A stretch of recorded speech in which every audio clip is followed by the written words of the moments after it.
ಆದರೆ ಈ ಕಾರ್ಯಕ್ರಮಕ್ಕೆ ತಾವೆಲ್ಲರೂ ಕೂಡ ಇಡೀ ರಾಜ್ಯದ ಮೂಲೆ ಮೂಲೆಗಳಿಂದ ಬಂದಿದ್ದೀರಿ. ಎಲ್ಲ ನೌಕರ ಸಹೋದರ ಸಹೋದರಿಯರೇ, ಮಾಧ್ಯಮದ ಸ್ನೇಹಿತರೆ, ಬಹುಶಃ ತಾವೆಲ್ಲರೂ ಕೂಡ ಸರ್ಕಾರದ ನೂತನ ಸರ್ಕಾರದ ಬಗ್ಗೆ, ಮುಖ್ಯಮಂತ್ರಿಗಳ ಬಗ್ಗೆ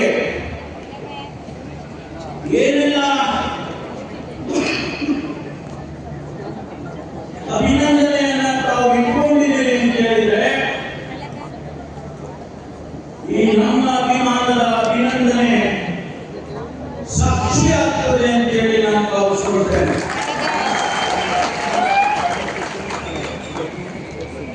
ಷಡಕ್ಷರಿಯವರು ಮಾತನಾಡುವಾಗ ಒಂದು ಮಾತನ್ನು ಹೇಳಿದರು, ನಿಮ್ಮ ಮೇಲೆ ನಮಗೆ ವಿಶ್ವಾಸ ಇದೆ ಎನ್ನುವಂತ ಮಾತನ್ನು ಹೇಳಿದರು. ಮಾನ್ಯ ಮುಖ್ಯಮಂತ್ರಿಗಳ ಬಗ್ಗೆ, ಸರ್ಕಾರದ ಬಗ್ಗೆ ವಿಶ್ವಾಸ ಇದೆ ಅಂತ ಹೇಳಿ ನೀವು ಹೇಳಿದ್ರಿ. ನಾನು ಹೇಳೋದಕ್ಕೆ ಬಯಸ್ತೇನೆ, ನಾವಿಬ್ಬರೂ ಕೂಡ ನಿಮ್ಮ ಮೇಲೆ ಅಷ್ಟೇ ವಿಶ್ವಾಸವನ್ನು ಇಟ್ಟುಕೊಂಡಿದ್ದೇವೆ. ನಿಮ್ಮ ಜೊತೆಯಲ್ಲಿ ನಾವು ಇದ್ದೇವೆ ಎನ್ನುವುದನ್ನ ಸಂದೇಶವನ್ನು ಕೊಡೋದಕ್ಕೆ ನಾವಿಬ್ಬರು ಬಂದಿದ್ದೇವೆ.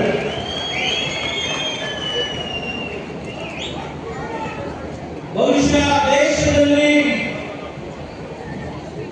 ಅನೇಕ ಸಂಘ ಸಂಸ್ಥೆಗಳಿರ್ಬೋದು, ಸರ್ಕಾರಿ ನೌಕರರ ಸಂಘಗಳು ಇಡೀ ದೇಶದಲ್ಲಿ ಎಲ್ಲ ರಾಜ್ಯದಲ್ಲಿ ಇರ್ಬೋದು. ಆದರೆ ಕರ್ನಾಟಕದ ನೌಕರರ ಸಂಘ ಇಡೀ ದೇಶದಲ್ಲಿ ಮಾದರಿಯಾಗಿದೆ ಎನ್ನುವುದನ್ನು ನಾನು ಬಹಳ ಹೆಮ್ಮೆಯಿಂದ ಹೇಳೋದಕ್ಕೆ ಬಯಸ್ತೇನೆ.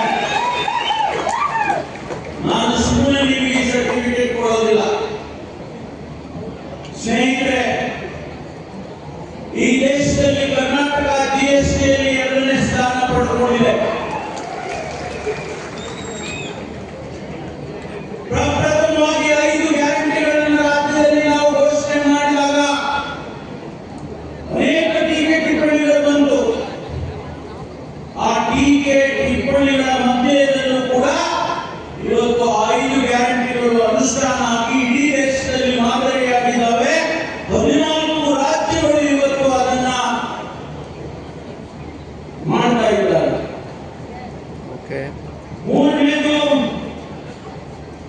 ನಾವು ಸಕಾಲ ಕಾರ್ಯಕ್ರಮವನ್ನು ಕಾನೂನಿನಾತ್ಮಕವಾಗಿ ತಂದಿದ್ದೇವೆ. 1371 ಸೇವೆಗಳನ್ನ ಸಕಾಲದ ಅಡಿಯಲ್ಲಿ ನಾವು ಅನುಷ್ಠಾನ ಮಾಡ್ತಾ ಇದ್ದೇವೆ. ಅದು ಯಶಸ್ವಿಯಾಗಿ ಅನುಷ್ಠಾನ ಆಗಿದೆ, ಇಡೀ ದೇಶದಲ್ಲಿ ಮಾದರಿಯಾಗಿದೆ.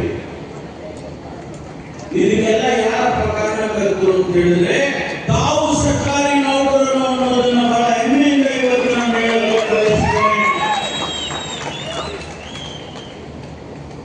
ಸಂವಿಧಾನದಲ್ಲಿ 14ನೇ ಭಾಗದಲ್ಲಿ ನಿಮಗೆ ಜವಾಬ್ದಾರಿಯನ್ನು ತಿಳಿಸಿದ್ದಾರೆ. ಬಾಬಾ ಸಾಹೇಬ್ ಅಂಬೇಡ್ಕರ್ ಅವರು ಸಂವಿಧಾನವನ್ನು ಬರೆಯುವಂತಹ ಸಂದರ್ಭದಲ್ಲಿ ಸರ್ಕಾರಿ ನೌಕರರು ಹೇಗಿರಬೇಕು, ಏನು ಕೆಲಸ ಮಾಡಬೇಕು ಸ್ಪಷ್ಟವಾಗಿ ನಮೂದನೆಯನ್ನ ಮಾಡಿದ್ದಾರೆ. ಜನಸೇವೆಯನ್ನ ಮಾಡಬೇಕು, ಜನರ ಹತ್ತಿರ ಹೋಗಿ ಕಾರ್ಯಕ್ರಮಗಳನ್ನು ಅನುಷ್ಠಾನ ಮಾಡಬೇಕು ಅನ್ನುವ ಮಾತನ್ನ ಹೇಳಿದ್ದಾರೆ. ಬಹುಶಃ ಈ